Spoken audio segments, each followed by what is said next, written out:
Welcome to the conversation at airsafe.com. I'm your host, Dr. Todd Curtis.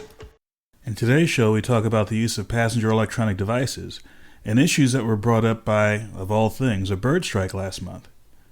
On April 19, 2012, shortly after taking off from JFK Airport, a Delta Airlines 757 struck a bird. The bird strike wasn't that dramatic.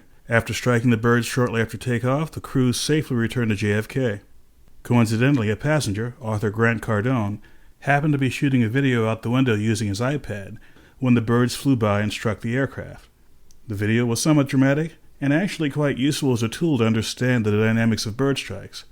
What happened afterwards is actually more intriguing.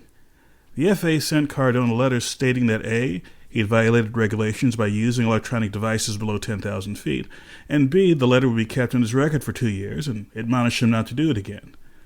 Now, on the surface, the FAA was actually following rules and regulations that exist right now, which basically say you can't use certain electronic devices during certain phases of flight. The reality, though, is that personal electronic devices like iPhones and laptops and iPads are extremely common. Given the popularity of these electronic devices, it seems reasonable that on occasion passengers will forget to turn these things off during takeoff and landing. I've done it, and I'm sure I'm not the only one. So it brings up an issue. Should the FAA spend its time enforcing the current regulations, or should it work with the industry to come up with a more sensible set of regulations that deals with the current reality? This is one of the issues that came up during an interview I had on May 3rd, 2012, with WTOP Radio in Washington, D.C. You know the drill on the plane. You can use your e-reader, tablet, or laptop on that plane until it's time to taxi and take off. And you have to put your devices away again as your flight approaches the landing. But the FAA now says it's reviewing these rules, and it's possible you could someday use your devices during the entire flight. Joining us, Dr. Todd Curtis, aviation safety expert and founder of the airsafe.com Foundation. Thanks so much for being here. Well, thanks for having me. So you've studied the effects of gadgets on aircraft. Is there any reason why we shouldn't be able to use them on takeoff and landing?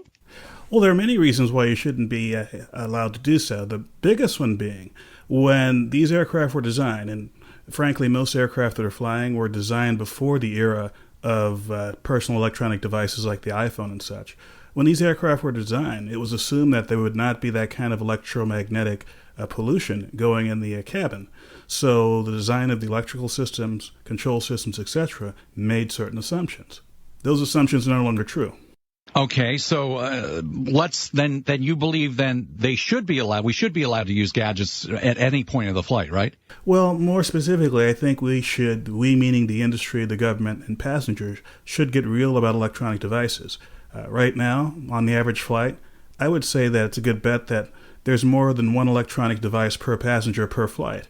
And even the best flyers, folks who are knowledgeable about these problems, forget to turn things off. I'm guilty of it. There have been several times where I've forgotten to turn off an iPad or even my phone. So this obviously hasn't led to any serious crashes, but it's obviously a situation where I'm not going to be the only one. This is going to be happening. So the FAA has to get real about this. Okay, thank you very much. We appreciate it. Well, thanks again. That's Dr. Todd Curtis, aviation safety expert and founder of the airsafe.com Foundation. For more information about aviation safety, please visit us at airsafe.com. Thanks for listening, and I'll see you next time.